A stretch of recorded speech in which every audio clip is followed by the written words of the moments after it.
అందరికీ జై శ్రీరామ్. ఈరోజు మనం యుఏఈ అజ్మాన్లో ఇండియన్ అసోసియేషన్లో శ్రీనివాస కళ్యాణం జరుగుతుంది. ఇక్కడికి వచ్చేసాము. ఇది మన ఇస్కాన్ సంస్థ వారి ఆధ్వర్యంలో టీటీడీ వేద పండితుల చేత కళ్యాణం జరిపించబడింది. ఇక్కడ చాలా ఘనంగా జరిగింది. లోపల ఇక్కడ ఒక మంచి విషయం ఏంటంటే రామాయణాన్ని ఒక్కొక్క బొమ్మల రూపంలో ఇక్కడ రూపొందించి ఒక్కొక్క సందర్భానుసారంగా వాటి గురించి వివరించడం జరిగింది. భక్త ప్రహ్లాదుల గురించి మరియు ధ్రువుడి గురించి వాళ్ళ ఉత్సాహం తెలియజేయడానికి 2 మండపాలను ఏర్పాటు చేసి అక్కడ 2 గైడ్స్ని కూడా ఉంచి వాళ్ళ గురించి వివరించడం జరుగుతుంది. రామాయణ స్టోరీ దశరథ మహారాజు సంతానం కోసం యజ్ఞం చేస్తారు. అప్పుడు ఆ యజ్ఞం పులుసు యజ్ఞంలో ఉంచి యజ్ఞం పులుసు వచ్చి ఆ పాయసం ఇస్తారు.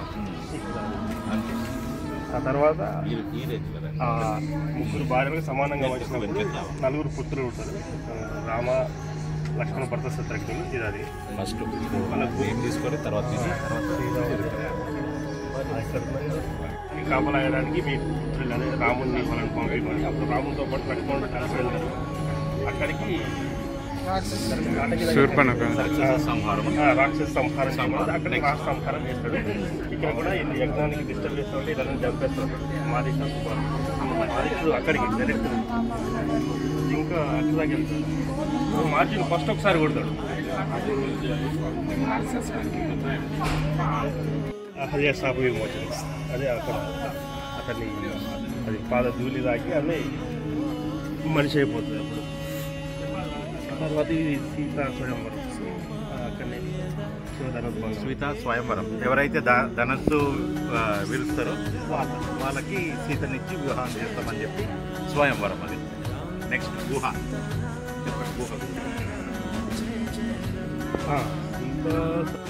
వచ్చేసిన తర్వాత మళ్ళీ ఇప్పుడు ఇల్లు అటు మన అరణ్యవాసానికి వెళ్ళాలి.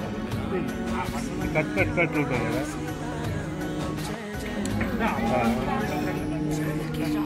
తర్వాత భరతుడు వస్తాడు. రాముని పాదుకలు తీసుకొని వచ్చి మీరు మళ్ళీ రావాలి. వచ్చి మీరు అక్కడ రాజ్యానికి వెళ్ళాలి అంటే పాదుకలు ఇచ్చి పంపించేస్తారు. నేను తండ్రి మాట మీద ఉంటుంది. అది తీసుకొని పోయి ఆ పాదుకలే రాజ్యం వెళ్తాయి. తర్వాత అక్కడ వెళ్తున్నాయి. పాదుకల పట్టాభిషేకం. నెక్స్ట్ తర్వాత ఇది పంచవటి. అక్కడ నుంచి వీళ్ళు ఒక దగ్గర పంచవటి దగ్గర వీళ్ళు నివాసం ఏర్పరచుకుంటారు అరణ్యవాసంలో. అప్పుడు ఈ బంగారు లేడీని వస్తుంది సీతమ్మ వారు. అప్పుడు దాన్ని కావాలంటే దాని కొరకు రావణుడు బ్రాహ్మణి రూపంలో వస్తాడు. భవతి భిక్షాం దేహి అని చెప్పి నెక్స్ట్ లేడీని చూస్తుంది. బంగారు లేడీ కావాలంటే మన రాముడు అక్కడికి వెళ్ళిపోతాడు. లేడీని నెక్స్ట్ శూర్పణఖ. చెప్పండి. తర్వాత ఇక్కడ రావణుడు వస్తుంది. శూర్పణఖ ఎవరు? రావణుని చెల్లె. శూర్పణఖ రాముడి మీద మోజుపడి నాకు రామునితోనే ఇది చెప్పి అలా చెప్పి అనుకుంటే లక్ష్మణుడు దానికి కోపంకి వచ్చి లక్ష్మణుడు ఏం చేస్తాడు? శూర్పణఖ ముక్కు వచ్చేస్తాడు. కొని కూర్చొని చెప్తాడు ఫైనల్ ఆ సభకంతా ఫైర్ పెట్టేస్తాడా? తర్వాతనా నెక్స్ట్ రామసేతు నిర్మాణం. సముద్రం పైన బ్రిడ్జ్ కడుతున్నారు కదా. ఉడత సాయం. సంజీవని పర్వతం. నెక్స్ట్ లక్ష్మణ తీసుకో పేరు. సంజీవని. చెప్పండి ఏం జరుగుతుంది ఇక్కడ సంజీవని పర్వతంలో?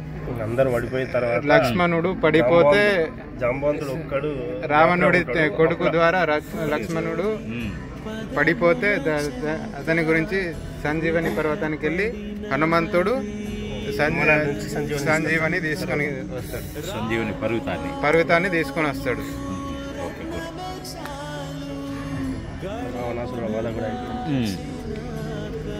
రావణాసురుని నెక్స్ట్ సీత అగ్ని పరీక్ష.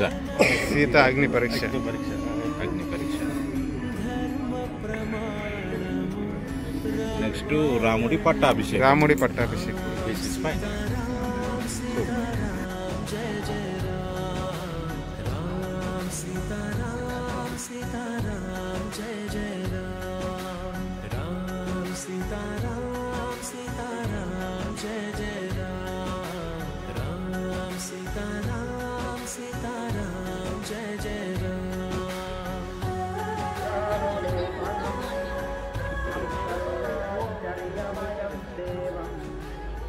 అనంతం